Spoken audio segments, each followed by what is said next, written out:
So I saw a few of your posts there on LinkedIn about going into the Royal Grammar School in Lancaster and having some interesting chats with students, rugby players there. Chat to me about those. Yeah, well, just a bit of historical background to that. The Royal Grammar School Lancaster is a school I attended as a pupil. I started there in 1957 as a boarder, and got expelled 5 years later, 5.5 years later, 5 and 2 terms later, or 2 semesters, I think you guys call it in Canada, don't you? And bizarrely now live in a flat. It's about 600 meters from where I used to board. So life's sort of gone full circle to some extent. And just now and again, I sort of go in to talk to the headmaster and talk to and he mentioned it to the head of sixth form, who asked if I'd be prepared to go in and have a conversation with some of the sixth form students. And I was given a free hand in what I wanted to talk about. And I said it might be interesting just to sort of provoke their thought processes into talking about developing a game-changing mindset. And I said, you must stress to them beforehand that it's, whilst there will be an element of sporting connection in what I talk about initially, then this is about a life thing, not just a games thing. So they agreed to, so I went in, I spent 2 afternoons there, 2 groups, and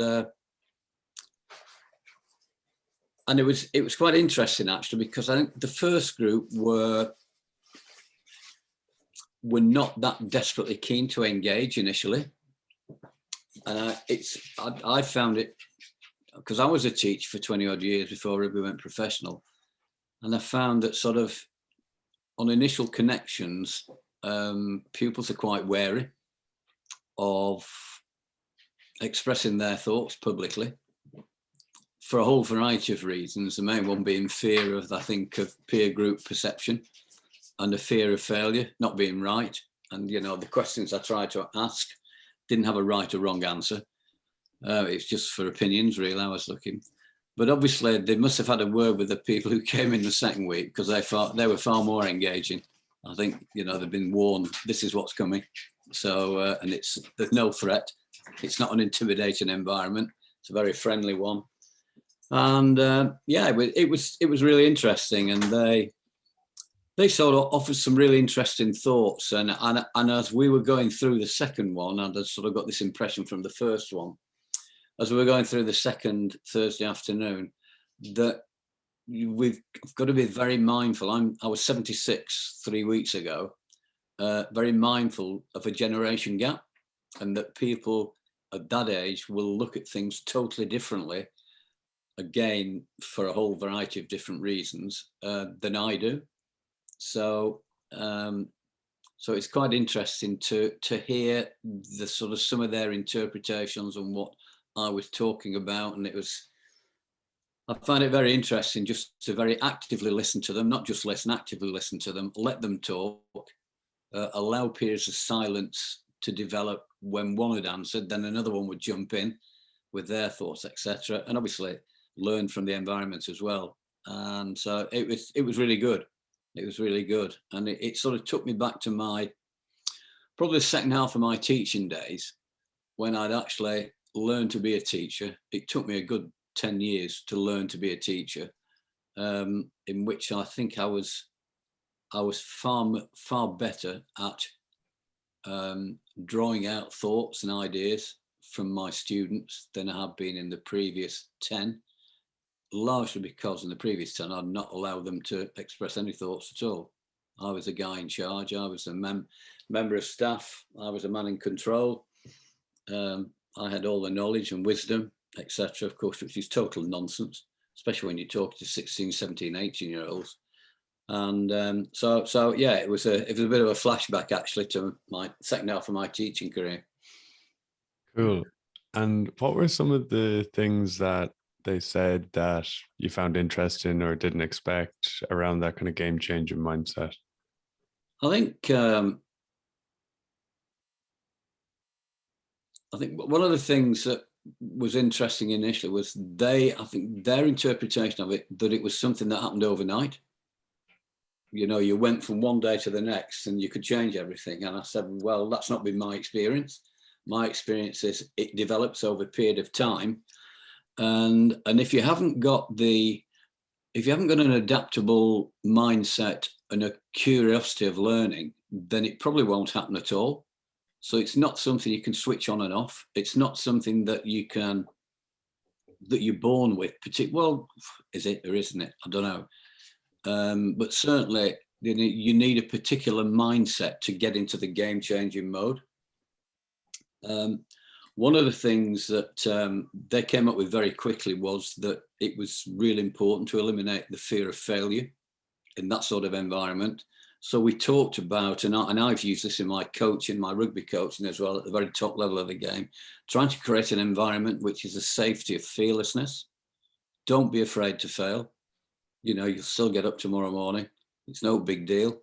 And there's a good chance that you could learn from it. I mean, I have a thinking partner, a guy called Kevin Roberts, who was World Chief Executive Saatchi & Saatchi for 17 years. And he was expelled from the same school 4 years later than me. So we've got a pretty good connection. And he always talks about, you know, in the advertising world, he said, my guys could come up with 100 ideas a day and 99% of them were no good at all, but they still came up with them. So they came up with the same to fail fast, learn fast and fix fast, which I thought was pretty appropriate for certainly for my coaching career and for players to understand too. And for young pupils to understand in the sixth form at the grammar school. Yeah, 100%. And just when you said that, I heard a story of Dyson, the guy who made the vacuum cleaner. I think there was 5,000 or 5,500 quote unquote failed patents, you know, and then it was the last one, obviously, that created the Dyson. And the rest is history. And in fact, I'm sat in a place here, probably about 5 miles from where he lives. Oh, cool. Just outside Bath. Yeah. Yeah. And sorry, when you mentioned when after 10 years of your teaching career, you changed from being the know-and-all and the, you know, that kind of type of person to actively listening. What was it that sparked that or brought that on? Well, I went to I started teaching in 1969. In 1975, I went and lived on the continent for 5 years. I went to play rugby in France initially and then in Italy. And, excuse me, I came across a guy called Pierre Villepreux, who'd been an ex-French international fullback, who'd been a game changer in that he was probably the first fullback to be a genuine counter-attacking fullback. So instead of just kicking the ball back to the opposition, which most fullbacks did in those days, he ran it back. You know, to the consternation of the opposition, who thought, well, you can't do this because no one else does it. So he had that sort of mindset, that ambitious mindset anyway. And he had an educational background as well. So he became director of rugby in Italy when I went over to play and coach over there. So we spent a fair amount of time together, got on really well. And I used to watch and listen to the delivery of his sessions. Very much player engaged, very much around problem solving and decision making. Lots of what if scenarios. What if this happens? You know, have a think about it, then go out and show me what your solution would be. Which was completely different, and it was totally the opposite from the way that I'd engaged, or not engaged, sorry, with students and with players before that. So when I left Italy, he was still there, and then he went back to France to coach a club called Stade Toulouse, and this was in 1980. And I went over for 2 summers and spent 2 periods of about 5 weeks, I think, each pre-season, just watching him, listening to him, living at his house and talking to him. And then about 4 or 5 years later, when I was teaching in Lancashire, I got back to the north of England. I invited him over to do some work with some of the students that I was with at the school and do some coaching at the club I was involved with. And he was the real person who sort of set wheels in motion, say, look, there's more than one way to do this. And if you want to get the best out of the people that you're working with, you're not in charge of them, you're working alongside them, you're working with them. It's a collaborative environment. He said, you better start engaging with them to find out what they think and what they know. And it suddenly, sort of one of the interesting things was I suddenly realized that if you don't engage with them, you never know what they know. So you can actually be completely wasting their time by teaching or coaching things that they already know. And, you know, I over the years, I've watched a lot of coaches, especially, who constantly repeat things over and over again that the players, the pupils, the players can do. And I'm thinking, well, why are you doing this? And it's a bit of a comfort zone for the coaches, but it becomes a real comfort zone and a non-learning zone for the players. So I think, you know, that ability to produce scenarios, to constantly stretch and challenge people, to take them away from what they're comfortable with doing, to keep pushing boundaries, to sort of live on the edge and things like that is absolutely vital. Not only for the you know the older and the more established players, but actually for youngsters who probably at that age, 16, 17, 18, are very much, you know, at the sharp edge of learning.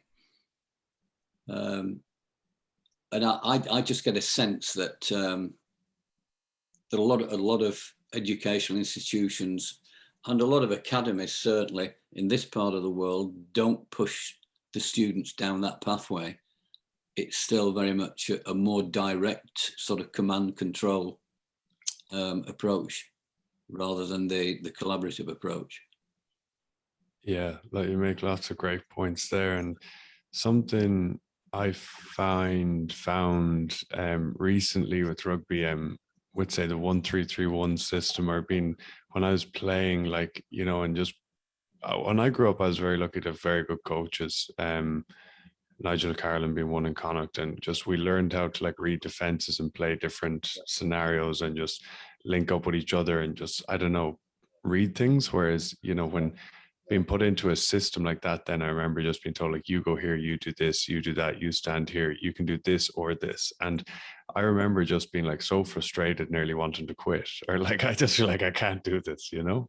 Well, you know, because you've been used to playing in another way, why would you want to play like that?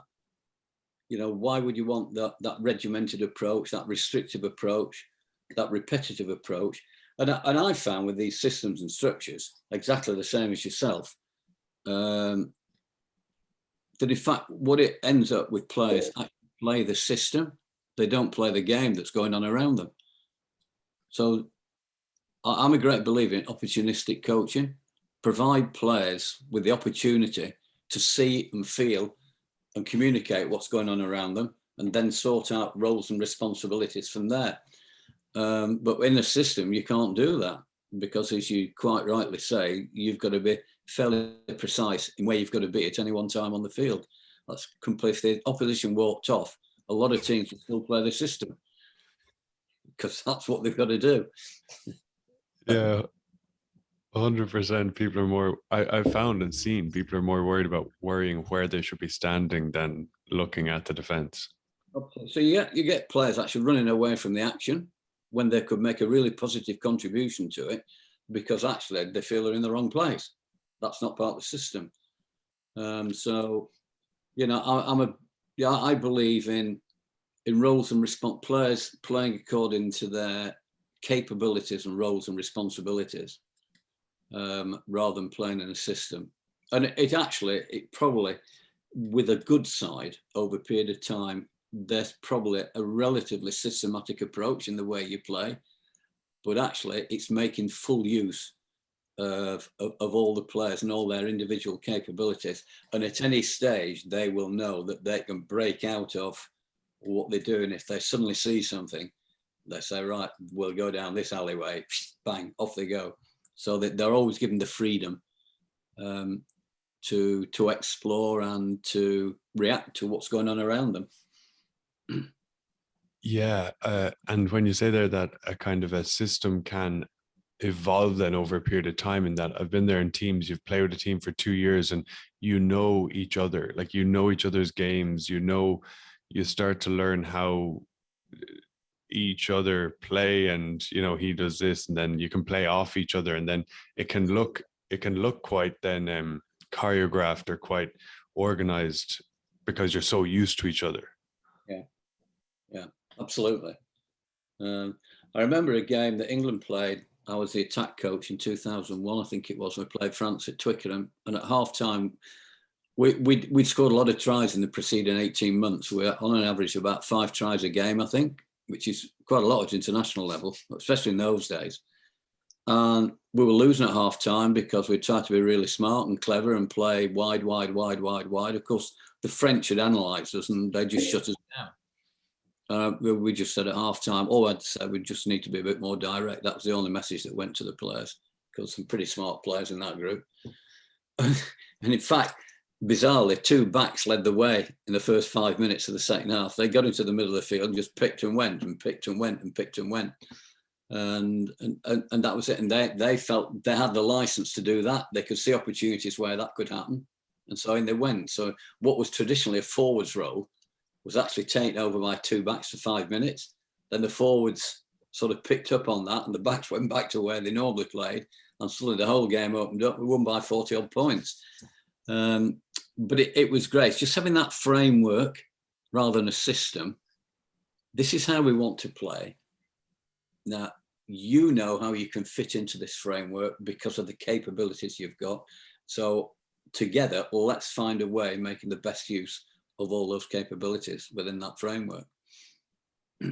Yeah, 100%. And yeah, something I've found just myself coaching recently, I tried, like, I'm coaching university level like 2-3 years ago, to be very open and give them free reign, but then they kind of sometimes were a bit lost because I suppose they didn't have the rugby IQ or the years playing. And so what I found, or I'm finding is helping a lot, is showing them many different options. Like, you can go here and do this, you can do this, and just trying to show like a lot of options so that then they can see the options and run and see the game that way. So then they're more comfortable when they're playing. Does that make sense?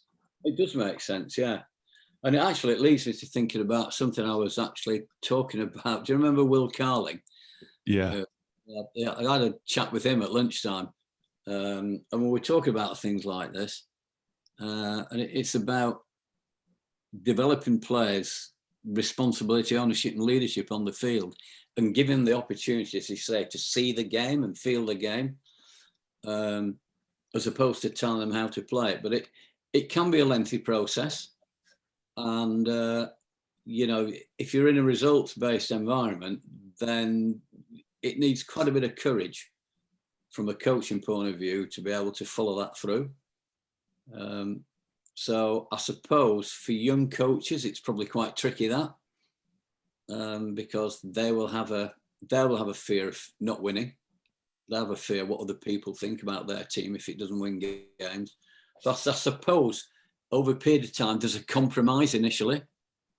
But a compromise, I feel, that's very much in favour of engaging the players, but understanding too that they may not have that knowledge, that game IQ that you mentioned. So there needs to be probably more of an input from the coach than there may be later on, say 2 or 3 years down the line, if you continue to follow that journey. Yeah. And when you say that, what I'm reminded of, I wasn't in the environment, but Pat Lam, when he was a Connacht, went there first, guys said that in year 1, the game plan, they were kicking the ball a lot and playing the way Connacht always played.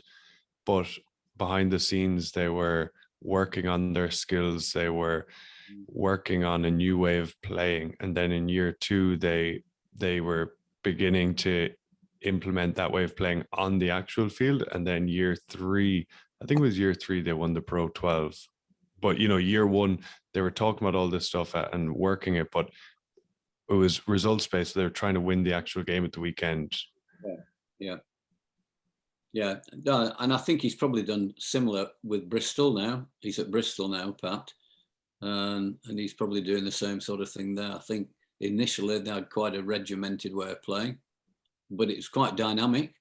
There wasn't a lot of kicking, but I think now there's sort of a little bit more freedom in terms of individual players being allowed to express themselves a bit more. So we're really interested to see how they go this season. Last season was I think it was a switch from one style to another, and this really struggled. But this season, they're top of the table at the moment. They've only played 3 games, but they're 3 out of 3 wins. So be interesting to see how they go.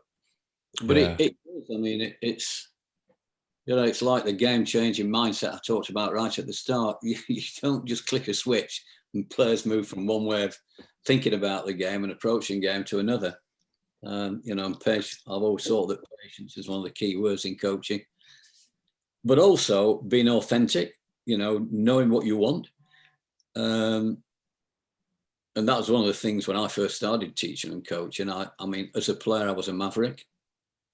Obviously, with my lifestyle, being expelled from school, I was a bit of a maverick as well, a bit of a rebel. But actually, my teaching and coaching, I was completely opposite. So the way I taught and coached wasn't the authentic me at all. And consequently, it was quite ineffective, looking back. So I think one of the things, again, going back to the guy, Kevin Roberts, who my thinking partner, let's call him that, he said to me, he always said, the key thing to do as early as possible in your life, if you're ever in an environment where you've got to communicate and lead and engage with other people, is find out what he calls the equity word, the one word that describes you, and then build the whole purpose of how you operate around that. And I think, that's one of the things I talk to the students at the grammar school about. And I asked them the question, I said, have you just tell me, please put your hand up and tell me the one word that describes you. And about 10% of them could. But actually, out of the 10, only 5% came out with adjectives. So others came out with nouns. I said, you can't describe yourself with a noun. It's going to be an adjective. I said, how the hell, you're doing A-levels, you're grammar school students, you're going to be in big trouble here. Because a noun and adjective. But it was interesting because they never thought about it. And, it was, I bumped into, because I walk down into town now and again, and I bumped into a couple of them a couple of days later. And one of them came up with this, I've got my equity word now. I didn't ask him what it was because I don't need to. If he thinks he's found it's good. So it's good that they were thinking about it. And I found it very useful. My mind's changed. So initially it was, and this came from a headline in one of the national newspapers over in England, a former pupil of mine, when I was teaching years and years ago, described me, I think it was during the 2007 World Cup when I was in charge of the England team, as a visionary with a touch of steel. And I thought, well, that sounds good. I don't recognise myself like that, but that sounds really good. So I just took the visionary bit. Well, that sounds pretty good, that. But since, as I've got older, I've changed it to restless, which I suppose fits in with visionary as well, because I just never, ever satisfied now with what I'm doing. I'm always going to, I suppose at the age of 76, there is an end in sight. So what you want to do is just keep going if you can, and keep doing things differently, keep doing things better, keep learning, etc. So yeah, but that equity word to actually guide you down the path of authenticity, I think, is pretty important. Yeah, I love that. And it's so important to know who you are, and who you are as a person. Yeah, because I think sometimes in school, we all get nearly told to be a certain way and to act a certain way, wear these clothes, show up this time, do this. And, there's probably reason for it and it's needed, but you become regimented and, it's important to know who you are and as a person. Yeah. I showed a video actually at the start of my it wasn't a presentation, it was a discussion. And I can't remember where it's from. It was an American video and it was entitled, Do What You Can't. Mm. On YouTube, it's worth having a look at if anybody interested in looking at that. Do what you can't. And it is about, just don't do what you're told. Mm. just try and do things. And, I always talk about, well, certainly in the latter half of my coaching career, talk to players about practicing the notion of impossibility, and that we go through a whole series of things that none of them may work, but it doesn't matter, because eventually you'll come across a golden nugget that does work that no one else has ever done. But it's exciting practicing it, and I found certainly in all environments, both in the amateur and the professional environments, that players love, the majority of players love trying to find something that no one's done before.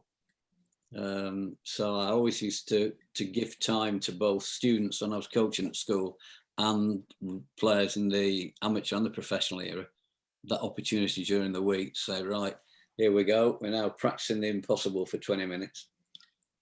So off they go, just lead them to it. And then they come back at the end and say, right, what have you got for me that I've not seen before? And some of the things are fantastic. So, some of them so fantastic, there's no chance of them ever working on a rugby field. But just now and again, we came up one or two things that did. I love it. And so what would you have done in that case? Like, because it's something that when I was playing what you're saying there, like when I was playing touch games before training or whatever, like that, always I'd be like running a certain line, throwing balls everywhere and just trying mad stuff. Yeah. But with that kind of saying what you're saying, when the coach wasn't telling you what to do, but how did you put them into a game, or did you just say, off with you, do whatever you want? No, I just left them to it. But they had to show me in a game eventually how it was going to be useful. But it's quite interesting, because what we did, I think, and this again came when I was coaching at Bath in the 1990s, and Bath a very, very strong side because they had some outstanding players. We sort of agreed, again, this sort of collaborative agreement, that whatever we came up with, we had to respect the basics of the game. We had to respect the opposition we were playing against, and we had to respect the game of rugby itself. So there were sort of, despite the fact we're practicing the notion of impossible, there were boundaries there. Because you have to respect the game. You can't just come up with any crazy idea, because they just don't work. It's simple as that. So that respect for those three things. But it was just an interesting environment. And often I'd have, they'd tell me what they wanted to do, and I'd have my ideas of how best to do it. And at least probably more than 50% of the time, their ideas were better than mine. And I think that's another interesting element, especially coaching youngsters, to give them that opportunity to come up with things. And, and if they come up with a better idea than yourself, then you put your hand up and say, right, we'll go with that. And I certainly know, as a young teacher and a young coach, I was terrified of that happening. Absolutely terrified that anyone would think, blimey, this 16-year-old kid knows better than me. And I'll give you an instance of what I'm talking about. So in my last ever teaching job, my last year of teaching, before rugby went professional, I was teacher to school not far away from where I'm sat now in Somerset, in the southwest of England. And three of the senior guys, including the captain, came to me at the start of the season, and they said they'd read that headline about visionary and this, that, and the other. And they said, you're meant to be a creative coach, aren't you? So alarm bells start ringing in your head when 17-year-old kid comes up and asks you that. And I said, why? And they said, well, we've had a meeting. We decided we want to do something different this year. So we want to play the whole season without kicking the ball. And I said, well, that's ridiculous. The laws of the game don't allow it. And they said, well, how do you know if we don't try it? And I thought, these guys are talking my language. So we gave it a go. And we went through the whole tour, never kicked the ball once. And we won 12 out of 13 games. And it was amazing. Great learning journey for us all, but that's another story. But the point I was going to tell you was that very early on, I think it was the second or third week, I was stood on the touchline because I used to set the scenarios and stand and watch, and sort of let them play it out for 5 minutes, and then we'd have a chat. I stood on the touchline. At the end of 5 minutes, I went and I said to the guy playing number 10, I said, that was an interesting decision. I wouldn't have made that if I'd been playing there. And he said to me, with all due respect, Mr. Ashton, I thought, oh, here we go. He said, how would you know? He said, because you couldn't see what I saw. You were stood on the touchline, so what you couldn't see what I saw in front of me. So how can you comment on the decision I made? And I looked at him and I thought, is this guy taking a what? And he wasn't. He was just being genuine. And he was 16 years of age. And I sort of just thought, I just paused, thought, and I said, you're absolutely spot on. You're right. And from then onwards, and this is going back 20 odd years, from then onwards, I always made sure before I made a comment on any element of the game that I was in the same position as the player performing it, so I could see the picture that they saw. So yeah, that was a great learning thing for me. That's brilliant. And it's interesting something you said earlier about being silent as a coach, or I think you said teacher, coach, and giving them space to talk, giving the players space to talk, and how, you know, their ideas, and they'll often come up with things. And yeah, it's something I've found. So you always hear it with coaches, they go, anyone have anything to say? Okay, no, okay, let's go, let's move on. And I found it with them, you know, the last year or two, at half times, the play just waiting and just listen to the players, and they 90% of the time will say everything that I've been seeing, like, we need to kick more, we need to run straighter, we need to do this, we need to do that. Absolutely. Give them the space to come up with their thoughts and ideas. It's and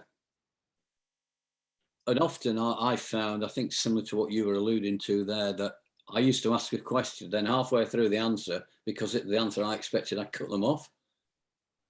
So you never know if they would add on to the answer that I was expecting. And I think in an environment like the players catch on pretty quickly. Well, we better come up with the answer that he expects. Off halfway through. And I found over a period of time, and again, this going back to the guy, Pierre Villepre, he used to ask the questions. Players come up with an answer, and then for 15 seconds, he'd just stand there. And just every now and again, another player would speak, and he'd come up with a different take on it, or an added take on it. And suddenly the whole thing sort of took a life of its own, almost, the discussion. And that's where all the best ideas came from. Because you'll find, I suppose, in any group of people, won't you, whatever it is, whether you're in the classroom, whether you're on the playing field, whether you're out in business, in life, there are some people who are fairly reticent in coming forward. They're not desperately keen for their thoughts to be public. But if they're in that sort of environment where it's that safety of fearlessness, and they're encouraged to come up with ideas, and whether they're right or wrong is irrelevant, just the coming up with ideas might spur something else. It might spark another idea. So I think, you know, it's a fantastic environment to try and create if you possibly can. Oh yeah, that's brilliant. I love it. And it takes real courage as a coach to stand there in silence, actually. Yeah, it does. It does. But sometimes you get some of the best things come forward from your players when you do. Yeah. 100%. With a group of, it was at Bath, I think, senior players, and I could see the players shifting uncomfortably. They probably thought, he's lost, doesn't know what to do next. And then one of them, I won't mention his name, but he's a pretty famous international player and was a British line as well. He said, come on. He said, what are we going to do now? I said, well, I was waiting for you to tell me. And I don't know why I said that. And he said, seriously? And I said, yes. And so that's how it all kicked off. It was great after that. So, yeah. That's good, yeah. It's like having a bit of fun as well while you're out there, or, you know, like. Yeah, I mean, that's another thing too, isn't it? Especially with youngsters, you know, if you take the fun element away from it, then I think you're in the wrong job, in the wrong profession. I was reading a quote, I think it was earlier this year, from Dan Carter, and he was talking about somebody was asking about the state of the modern game, the professional game. And he said, well, it's pretty obvious his players have got bigger, they got stronger, they got faster as the game's got more and more professional. But he said, my massive concern is that the characters are disappearing from the game. He said, I'm not all that convinced that players have as much fun as they used to. when they're playing games. And he said, you know, fun is why we start playing the game in the first place. Fun is why we continue to play the game when we leave school, because we got the option then of not playing it. And he said, once you start taking that away, then suddenly, you know, the game is in real danger of going down a path that we don't want it to. So if he's saying that, then I'm pretty sure he's right. Yeah. Absolutely. And even at the top level, so you're spot on, like with players who are doing it amateurs off their own accord, but even at the top level, you hear it often that people who stop enjoying the game, they stop performing, and it all becomes a drag. Yeah, because I'm hard pressed to think of any activity that people engage in during their lives that they perform exceptionally well at if they don't like it. Maybe there is some, but I've never come across any. I've been really good at having to do something I don't like and doing it badly. I'm pretty good at that, like washing up and cleaning the house and things like that. Yeah, I'm an expert at that, doing it badly. But to do things well, I think you've got to have a real enjoyment and real fun element about it. And that, obviously, as you said before, that's a really key thing to keep in the environment. 100%. Yeah, like, and coaches are people who are involved in teams. Like it really is number one. You know, like players have to love it. They have to love being there, enjoy it, and you know, it can't be a drain all the time. Of course, you do fitness. Of course, you do. You know, Yeah. you got to learn. Of course, you do the stuff that is not like all sunshine and roses, but. Yeah. I was, I don't know whether you know or not, but last 13 years, I've been doing some work with New Zealand Rugby. So the International Rugby Academy of New Zealand is world famous, and it's run by Murray Mexted, who's an ex-All Black, number 8. And so I've been going over to New Zealand before coronavirus kicked in a couple of times a year, and I'm still doing work with them on Zoom. I'm doing one in a couple of weeks' time. And I remember one of the coaches, a guy called Mike Cron, who's forwards coach, scrimmaging expert, but general forwards coach as well. He's done nearly 200 test matches over the years with New Zealand. And he said, on one of the courses, one of the coaches said, you know, what's the All Blacks view of the game? And he said, international rugby is serious fun. You know, we know that people expectations are high. He said, but if we don't have fun, he said, we ain't going to perform at the level we can do. And he was very open about it. He said, we try and bring fun in all our sessions. The players know when it's time to be serious, but we have some fun as well. So, yeah. Absolutely. And I think it's something that younger players or more inexperienced make the mistake of. They think, I certainly did, that as you go up through levels, that it has to become more serious and it becomes less fun, and you have to be different and you have to walk different and talk and act different and talk out differently. Yeah. Well, it's like it's been not being authentic, isn't it? Unless that's your nature anyway, being a miserable bugger. Yeah. But I think it amuses me when I watch teams run down the tunnel. They've got the game, what they call the game face on. I'm thinking, God, these guys look as though they're going to hate the next 80 minutes. They look so miserable when they run out. You know, and just lighten up, guys, and enjoy what you're doing. It's a real privilege to play at that level. It's an immense privilege. I'm pretty well rewarded too, so why wouldn't you enjoy it?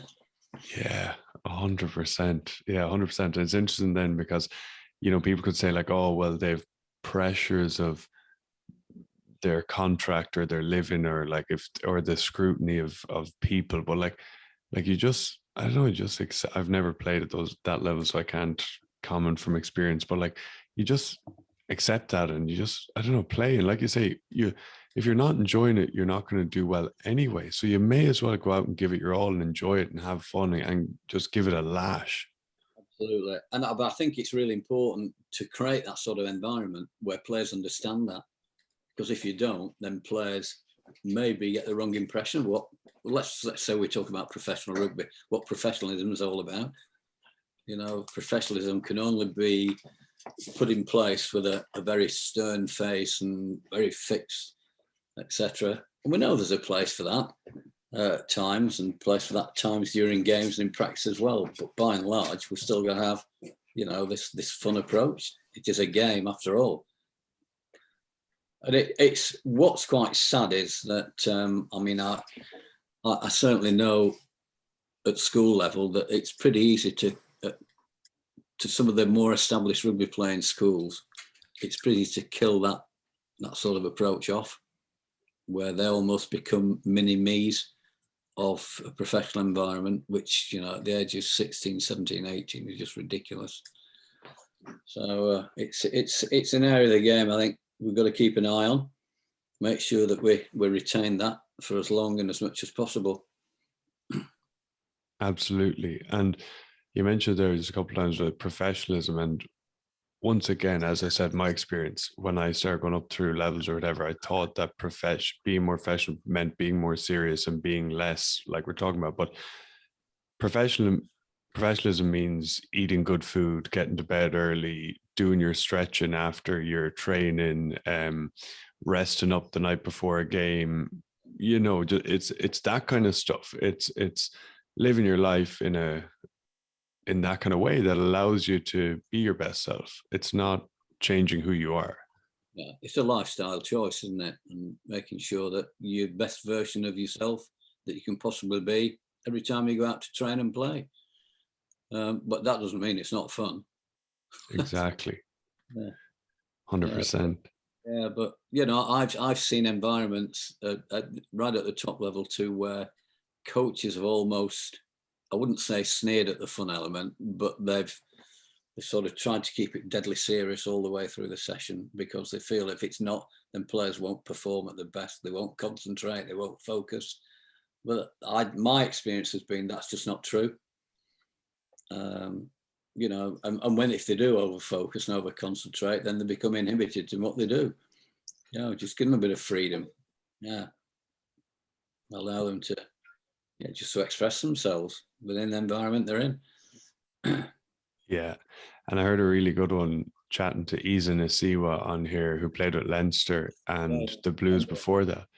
And when he said that towards the end of his career, like, you know, when he was in his 30s, winning Heineken Cups, I don't know, 3 or 4 of them. And he said that Joe Schmidt, I think, said this to him, but what he would do is in every break and play, he would switch off. So if the ball was kicked into the stand, he would switch off. He would look into the stand, look at the people having their day out. He would look at the other players and as if he was nearly not playing rugby. And then when it was back on, he would switch on. So it was nearly like an American football game for him.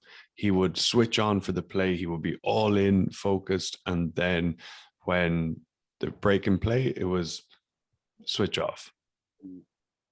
Yeah, I mean, I used to use the phrase when I was younger, coaching, but you know, suddenly understood, how ridiculous it is to say you got to focus and concentrate for 80 minutes. Well, you can't. The human brain doesn't work like that, you know. And I should have known from my educational background, we had 35-minute lessons for a reason. In those 35 minutes, you probably had a bit of a break every now and again to have a chat about something and discuss or get sidetracked and this, that, and the other. You know, so to say you've got to focus for 80 minutes is ridiculous. Well, the ball's only in play for about 35 anyway. You know, and you can imagine a good, for a winger in the old days, a good 95% of that, the ball was nowhere near you. So you sort of keep a general eye on what's going on and where you can be most useful, but to have that steely concentration is crazy. So that's really good advice, that. Yeah, ball goes out of play, just switch off. Yeah, switch back on again.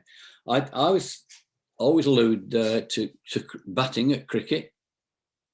You know, in some of the test matches, these players that play through 2 or 3 sessions, they're at the crease for 6 hours. You know, so there's no way they can concentrate for 6 hours, but yet the media make a great play of it. Yeah, what a focus. I mean, you watch the guys, they'll play a ball, then they'll do what they do. They'll fiddle with the gloves. They'll walk away towards the umpire at square leg. They might just have a stroll round, walk down the pitch, tap it down when it doesn't need to, and they're just switching off. I remember speaking to one of the leading England batsmen. I just happened to be on a plane with him a few years ago, and he said he just played 2 innings that had been test match saving, that lasted a day and a half. And he said that was his focus, was just to walk away from the wicket towards the umpire at square leg, and then walk back again and refocus. He said the only time I refocused when the bowler started his run up. Once the ball had been played, I'd let it go. Off I went, switched off. He said, otherwise, how the hell can you keep going for 8 hours batting? You know, if you're really focused all the time. So it's really, yeah, good point that you made about, from a rugby point of view, it works as well. Yeah, and like you say, with the expecting people to do it for 80 minutes or whatever, and the school lesson's been 35 minutes. I know myself, when I go to do a bit of work, like after half an hour or 40 minutes, or, you know, the odd time I'll do an hour, but then it's like, I'll go up and get a coffee, or I'll go, you know, grab something a bite, a quick snack to eat, and you go back. You know, we all know it. Yeah. I mean, I was a history teacher, so sixth form, double periods of history. So they're 2:35, so it's 70-minute lessons. After half an hour, I'd say, right, just clear off for 5-10 minutes. Just go away. Let's all have a break from one another and come back, because you just can't keep going for 70 minutes. Yeah. Well, I think some members of staff thought they could, but maybe they're better teachers than me, could keep the pupils engaged better than I could. But I just found it incredibly difficult for myself, and I think the students probably were pleased to have a bit of a break in the middle to sort of re-energize themselves. Yeah, for sure. And when I was back home in Ireland playing, Mike Ruddock, the old Welsh coach, was coaching me and the team, and he used to do a really good thing after kind of like 10 or 12 minutes of a video session. He would tell everyone to get up and give someone a hug, find a new seat, do something, you know, play rock, paper, scissors or whatever. And yeah, it's really important that, yeah, if you want to get the best out of people, yeah, you've got to give them the opportunity to re-energize and recharge the batteries from time to time. Yeah. And how did you find the pro game when you went from coaching amateur and to professional? And I would imagine that kind of when you're with Bath, that would have been probably still somewhat professional, would it have been, or no? Well, no, it wasn't. It was, I mean, I suppose it was professional in the sense that the club, anyone who wanted to join the club probably found some occupations for them. But it was genuine occupation. It wasn't, so I suppose that might have been sort of a third of the way down the route to professionalism. So there was an interesting one. Do you remember a player called Nigel Redman? Name rings a bell before my time, though. Played second row, played for England, played for British Lions, really good friend of mine still. And I remember him being quoted in the paper saying, what difference is it going to make now that the game's gone professional? I said, the first thing is we know the coach is now in charge. And we just follow what the coach says. I phoned him up. I said, what's all this crap you're talking about? You know, the coach. Well, he said, is that not how professionalism works? I said, well, why should it be any different to what it was like before when we had this collaborative learning environment at Bath? So, well, what's the difference?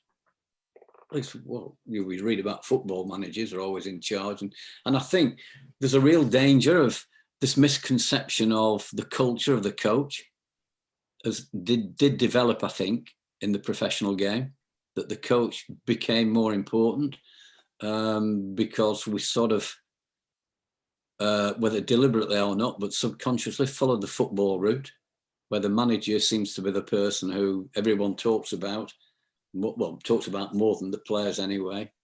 And I remember having a conversation, it was on Zoom actually some time ago now, with Wayne Smith, the ex-All Blacks coach.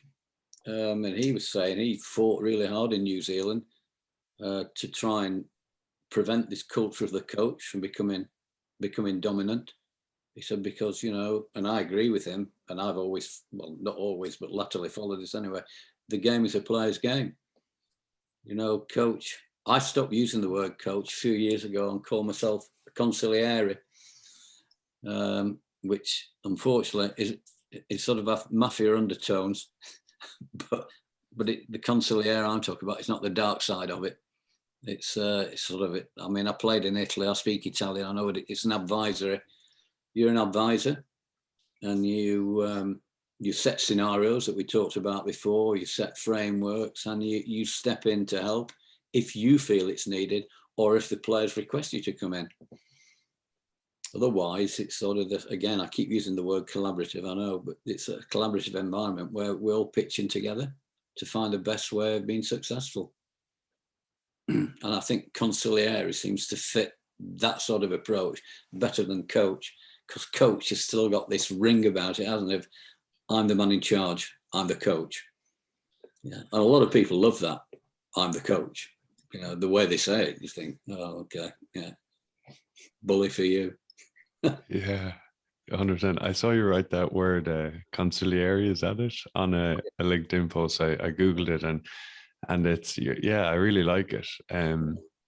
Because, yeah, the soccer one it's wrong. And I watched 2 episodes so far of the Arsenal Amazon Prime, and it's all focused about Arteta, the coach. And maybe that's just because of the way the deal was. I don't know, the way these production companies do it, but it's all about him and what he says. And it's as if his pre-match meeting equals win or loss. It's like, and it's all about him. And I just, after one episode, I was like, man, this is actually a bit too much. It's everyone sitting around. He's on a whiteboard 3 minutes before kickoff. He's banging on the whiteboard, drawing and scribbling. And then it's like, all right, let's go.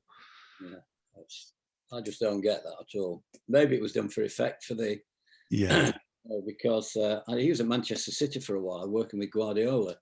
Now, one of my other roles is I'm a sort of a mentor, whatever that means.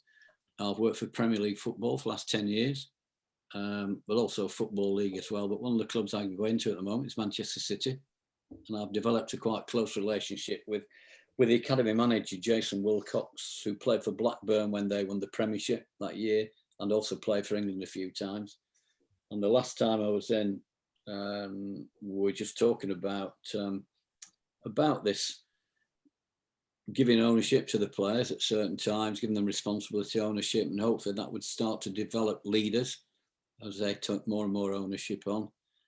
And we're discussing, he said, did you see the quote of Guardiola's about 3 or 4 years ago?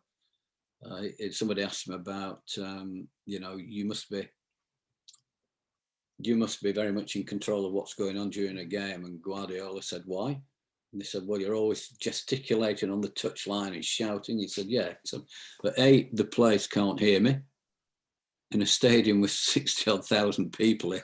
He said, and if they could, they'd probably ignore me, because I've always told them, when you cross that white line at the beginning of the game, you're in charge of what happens next. So you can't play the game from the touchline, because you don't get the emotion. You're not immersed in the emotion of the game that the players are. So you can't understand why they're making those decisions in the heat of the moment, because you're completely detached from it. And he said, all I'm doing there is getting rid of my own personal emotion by waving my arms about. He said, other coaches just sit down and watch the game. He said, but I can't do that. So it's quite interesting. Yeah, and Guardiola did, I think, 2 weeks ago or something, talk about how it's all about he talked about how it's about the players. After a win or something, they said, they gave him commended him, and he put the praise onto the players, and which is obviously normal, but in a football world, it's not normal. So that's why I think it got headlines. And thanks, Mel, for your time. But just something also that you just mentioned there that I find confusing, in that the soccer coaches, football, waving and shouting and screaming on a sideline, and most of them do it. A lot of them do it. Yeah. And then rugby coaches go into a box up in a stand. And it's something for me when I was coaching while I was playing, and I was started coaching when I was early 20s, but I used to be running around like a mad thing, like up and down the sideline as if I was still playing. And then I realized, players don't want that. Some players said some do, some don't. But anyway, so I stand at the back now up in the stand, and I'm completely detached and don't shout at all. And I feel this better because I know when I was a player and I had a coach shouting at me, I'd be like, shut up. Exactly. Yeah. Yeah. I mean, I think you're absolutely right. And the other thing, if you go and you get a panoramic view of the game, don't you? If you go and stand above the game, I mean, Christ, I'm 5'7". So I stand on a touchline, I can't see anything at all. I can see it's 30 players who are bigger than me running about on a field. So that's ridiculous. But one of the other things that sort of adding on to that is I love to have the panoramic view, but I really tried incredibly hard because it would have been non-authentic for me to constantly sending messages on during the game. I always felt, certainly in the professional era, my work was probably done midweek, and the players have a day off, and then from sort of 48 hours in, it's their game. It's up to them. We're deciding how we're going to play together. They go out and they perform, and for better or for worse, the result is what the result is. If at half time, and this is our break in a double period of history, after 35 minutes, so go away and so they come in, and just as you said right at the very start, I think, you stand and listen, or sit and listen to what they're talking about. And if they're actually talking about what you're going to say, there's not much point in saying anything. Apart from that's fantastic, guy, I've just been listening. That's exactly what I was going to say. Okay, let's go. Why repeat what they've just said? Because it starts to lose its bloody impact then, doesn't it? So, but I think a lot of coaches still feel because they've got this title, the coach, that they've got to say something. 100%. I had that experience yesterday. Literally, I was coaching and the halftime was incredible. They said some unreal things. And I was just like, yep, that's it. And I think it's coaches' insecurity too when they talk too much. Absolutely. Yeah, absolutely. And you wonder too, don't you, because of the environment that's been created over the years around the coach, whether the players' expectations at half time, the coach is going to say something. And if he doesn't, some of them are a bit uneasy, thinking, why is he not saying anything? So I think, again, you've got to cultivate that sort of framework and environment, haven't you, over a period of time, to say, look, I might come in at half time, but if things are going well, you're saying the right things, what's the point in me saying anything? I'll just quietly slip out and leave you to it. So don't get concerned about it. It's a good sign if I don't say anything, not a bad one. Yeah. 100%. Well, hey, Brian, thank you so much for your time. I've loved chatting. Go on forever. Yeah, it's fantastic. Really enjoyed it. Thanks very much.